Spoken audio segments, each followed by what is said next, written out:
সুপ্রিয় দর্শক, আসসালামু আলাইকুম রহমতুল্লাহ। সুপ্রিয় দর্শক, আজকে যে আলোচ্য বিষয়টি হচ্ছে যে বিভিন্ন স্থানে এখন শীতের সিজনে যে তাফসিরুল কুরআন মাহফিল গুলো হচ্ছে বা ওয়াজ মাহফিল গুলো হচ্ছে। আমি আপাতমস্তক একজন মুসলমান। আমি ওয়াজ এবং তাফসিরের বিরোধী কখনোই ছিলাম না। আমার প্রিয় একজন মুফতি বা প্রিয় একজন আলেম, উনি হচ্ছেন মুফতি আমির হামজা। আমার খুবই প্রিয় একজন তাফসীর কারক। আজ থেকে 4 বা 5 বছর আগে যখন তার তাফসীর গুলো আমি শুনেছি, মন্ত্রমুগ্ধের মতো আমি তার তাফসীর শুনেছি। এখন আমি সেই আমার বক্তাটিকে আমি আর খুঁজে পাই না। উনি 1 ঘন্টার মতো বক্তব্য দেন বা 50 মিনিটের মতো বক্তব্য দেন। তার পুরোটাই জুড়ে বিগত ফ্যাসিস্ট বা বিগত শেখ হাসিনা সরকারের যে ফিরিস্তি, যে রাজনৈতিক বক্তব্য, এবং প্রকাশ্যে উনি একটি দলের উনি পক্ষে করছেন আর কি। এটা আমি আসলে আপনাকে কাউকে ছোট করার জন্য বলছি না।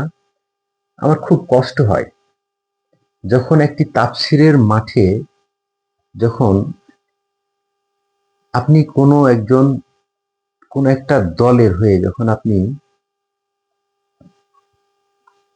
মানে প্রকাশ্যে আপনি বক্তব্য দিচ্ছেন, সেখানে আপনি কোরআন থেকে আপনি কোন উদ্ধৃতিটা আগে দিতেন আর আপনি এখন কি দিচ্ছেন, অ্যাকচুয়ালি এটা আসলে আপনার সাথে যাচ্ছে কিনা। শুধুমাত্র আমি আমার প্রিয় হুজুর বা আমার প্রিয় তাফসীর কারক মুফতি মাওলানা আমির হামজা সাহেবকে আমি বলছি না। বর্তমান প্রেক্ষাপটে যে অবস্থাটা ঘটেছে তা হচ্ছে, এই সময়ে যতগুলো তাফসীর হচ্ছে, যতগুলো কোরআনের তাফসীর আমি যাচ্ছি, আমি তাফসীর কোরআন শুনতে যাওয়াটা আমি পছন্দ করি, এবং আমি সময় না পেলে আমি ইউটিউবে শুনি। তো আমার পছন্দের কিছু তাফসীর কারক যারা, আমি তাদের খুব ভালোবাসি। যেমন এখনো আমি আজহারী সাহেবকে আমি ভালোবাসি। তো আজহারী সাহেব এখনো এইভাবে একটা পলিটিক্যাল দলের স্ট্যান্ড নিয়ে উনি কথা বলেন না। উনি এখনো সঠিক পথে আছেন। তবে এই যে সব বক্তারা, আমার খুব কষ্ট হয় যে তাফসীর করবেন আপনারা কোরআন দিয়ে, এবং কোরআনে রাজনীতি আছে আমি জানি। রাজনীতি কোনটুকু আছে, কতটুকু আছে, আপনারা কোরআনের ভাষায় ততটুকু বুঝান। কিন্তু আপনি যখন তাফসীরের ময়দানে কার বাড়ির টয়লেট হইলো, কার বাড়ি পাবলিক টয়লেট হলো, কাকে আপনার নিষিদ্ধ করা উচিত, কাকে আপনার নিষিদ্ধ করা উচিত নয়, এটা রাজনৈতিক যখন সরাসরি বক্তব্যগুলো আপনারা দেন, তখন এগুলো সরাসরি একটা দলের রাজনৈতিক এজেন্ডা বাস্তবায়ন হয়। তো আপনাদের কাছে আমার রিকোয়েস্ট, আমি একজন 5 ওয়াক্ত নামাজি মানুষ। আপনাদের এই সব তাফসীর গুলো আসলে তাফসীর হচ্ছে না।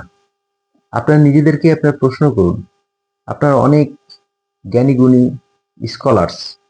আপনারা যে তাফসীর গুলো আজ থেকে 4-5 বছর আগে করেছেন, বা অনেক আলেম ওলামা আছেন আজ থেকে 7-8 মাস আগেই করেছেন, সেই তাফসীর গুলো মন্ত্রমুগ্ধের মতো শুনেছি। কারণ একটা কোরআনের আয়াত থেকে আপনারা কত রকম ভাবে ব্যাখ্যা বিশ্লেষণ করে আমাদেরকে বুঝিয়েছেন। বিশেষ করে আমার খুব কষ্ট হয়, আমার খুবই প্রিয়, আমার খুব প্রিয়, আমার খুবই প্রিয় মুফতি আমির হামজা। আমি অনেককে নিজে রেফারেন্স করি যে যদি আপনারা তাফসীর শুনতে চান, তাহলে মুফতি আমির হামজার তাফসীর আপনারা শুনবেন।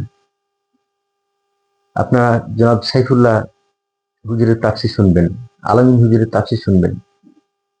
কিন্তু আমরা এখন তাফসীর শুনতে পাই কি আসলে? আমরা কোরআনের তাফসীর শুনতে চাই। অ্যাকচুয়ালি আমরা তো আসলে জেনারেল শিক্ষিত মানুষ। আমরা আসলে অনেক কিছু জানি না। আপনাদের কাছ থেকে আমরা আসল তাফসীরটা শুনে আমরা আমাদের জীবনটাকে, আমরা আমাদের চিন্তা মননশীলতাকে আমরা পরিবর্তন করতে চাই। কিন্তু যখন এইসব রাজনৈতিক বক্তব্যগুলো আপনারা দেন, তখন আসলে সত্যি আমাদের খুব কষ্ট হয় যে আমরা তাফসীর শুনতে এসে শীতের রাতে আমরা শুধু রাজনৈতিক বক্তব্যই কয়টা শুনে গেলাম। এই রাজনৈতিক বক্তব্যগুলো একটা দলের এজেন্ডা বাস্তবায়ন করতে আপনারা যে এই তাফসীরের নামে আপনারা তাফসীর করছেন, তা আপনারা তাফসীরকে তাফসীর করুন, আপনাদের রাজনৈতিক পরিচয় আলাদা থাকুক। আমরা এটা চাচ্ছি না যে আপনারা রাজনীতি করবেন না, রাজনীতি করার অধিকার নেই। আপনারা রাজনীতি করুন। যেখানে রাজনৈতিক সভা হবে, যেটা জামায়াত ইসলামের রাজনৈতিক সভা কিংবা এটা বিএনপি রাজনৈতিক সভা, সেখানে শুধু রাজনৈতিক বক্তব্যই চলবে, সেটা শুধু রাজনৈতিক সম্মেলনই হবে। কিন্তু তাফসীর কুরআন ময়দানে এই আহ, দলের আহ, মানে বদনাম, ওই দলের বদনাম, এইগুলো কুৎসা, ওই কুৎসা, এগুলো কি তাফসীর আসলে? তাফসীর কি এই শিক্ষা দেয়? আমি আসলে আপনাদের কাছ থেকেই শিখেছি, তাফসীর করতে হলে একটা আয়াত আপনি পড়বেন, সেই আয়াতটাকে আপনি অনেকভাবে ব্যাখ্যা করবেন। আপনার তো সময়ই নাই একটা আয়াতকে ভাঙতে। আপনি আমির হামজা আমাকে শিখিয়েছেন, আমাদেরকে শিখিয়েছেন একটা আয়াতকে ভাঙতে এবং একটা আয়াতকে গবেষণা করতে। আপনি দিনের পর দিন পরিশ্রম করেছেন, এবং আপনি যদি একটা আয়াতকে নিয়ে তাফসীর করেন, দিন চলে যাবে, রাত চলে যাবে, সমুদ্রের পানি আপনার ক্ষয় হয়ে যাবে, সকল গাছ কলম করে যদি আপনার লিখা হয় তবুও শেষ হয়ে যাবে, কিন্তু একটা আয়াতের তর্জমা শেষ হবে না। তো আমরা আপনাদের কাছে সামারাইজ টুকু শুনতে চাই। আমরা এই 1 ঘন্টা শীতের রাতে আমরা রাজনৈতিক বক্তব্য শুনতে যাই না। রাজনৈতিক সচেতন এই দেশের মানুষ রাজনীতি এটা বুঝে। আমরা দাঁড়িপাল্লায় ভোট দেব, কিন্তু আমরা এই কথাটা শুনবো কার কাছ থেকে? একজন রাজনৈতিক নেতার কাছ থেকে, এবং আমরা সেখানে যাব, সেটা রাজনৈতিক একটা সমাবেশে। কিন্তু এটা তো রাজনৈতিক সমাবেশ নয়, এটা হচ্ছে তাফসীরের ময়দান, এটা হচ্ছে কোরআনের ময়দান। কোরআনে তাফসীরে রাজনীতি আছে আমি জানি, কিন্তু রাজনীতিটা মহানবী সাল্লাল্লাহু আলাইহি সাল্লাম যেভাবে করেছেন, মহানবী সাল্লাল্লাহু আলাইহি সাল্লামের রাজনীতিটা এই বর্তমান প্রেক্ষাপটের সাথে মিলে কিনা আপনারা যেভাবে বলছেন, সেটা আদতে আসলে কতটুকু সমীচীন আমি তাও জানি না। আমি শুধু আপনাদের কাছে প্রশ্ন করলাম, যে আমি ভুলও বলতে পারি, আমার ভুল হলে ক্ষমা সুন্দর দৃষ্টিতে দেখবেন। তবে সত্যিকার অর্থে আমি যে ফ্লেভারটা প্রত্যেকটা আয়াত, রুকু নাম্বার, আয়াত নাম্বার, সূরা নাম্বার, পাতা পৃষ্ঠা নাম্বার যেভাবে আপনি বলতেন মিস্টার আমির হামজা, আমরা খুব আহত হয়েছি।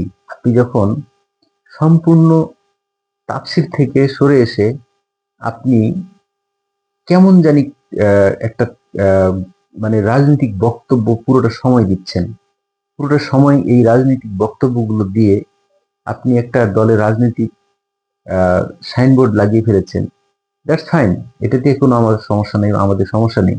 কিন্তু এই সমাবেশটা বা এই যে আপনার বক্তব্যটা, রাজনৈতিক বক্তব্যটা একটা রাজনৈতিক মাঠেই হোক, আমি এটুকু চাই। আপনার রাজনীতি করার অধিকার আছে, আপনি রাজনীতিটা অবশ্যই একটা রাজনৈতিক মাঠে করুন। আর যে তাফসীরটা আপনি আমাদের এর আগে উপহার দিয়েছেন, আপনার কাছে সেই তাফসীরটা আমরা আশা করি। তো আমার কথায় যদি কেউ কষ্ট পেয়ে থাকেন, দুঃখ পেয়ে থাকেন, আমি আপনাদের কাছে আবারও দুঃখ প্রকাশ করছি। আমি একজন আহ, মুসলমান হিসেবে আমি দাবি করি নিজেকে, আমারও ভুল হতে পারে। তবে আমার যদি ভুল হয় আপনারা আমাকে বুঝিয়ে দেবেন। তবে আমি আশা করি যে এই ধরনের আহ, তাফসীরের ময়দানকে তাফসীর হিসেবেই রাখা হোক, এবং রাজনৈতিক ময়দানকে রাজনৈতিক ময়দান হিসেবেই রাখা হোক। আমি জাস্ট এটুকুই বলতে চেয়েছি। জনাব মুফতি আমির হামজা, আপনি আমার অনেক প্রিয় একজন আলেম। আপনার কাছ থেকে আমি তাফসীর শুনতে শিখেছি, এবং আপনার কাছ থেকে আমি দিনের পথে এসেছি। সুতরাং আপনার কাছে যখন রাজনৈতিক বক্তব্য শুনি কোন একটি দলের, তখন আসলে ভালো লাগে না তাফসীর ময়দানে। হুজুর, আপনি আমাকে ক্ষমা করবেন। তো আজকে এই পর্যন্তই। আপনারা ভালো থাকবেন, সুস্থ থাকবেন। আল্লাহ হাফেজ। আসসালামু আলাইকুম রহমতুল্লাহ।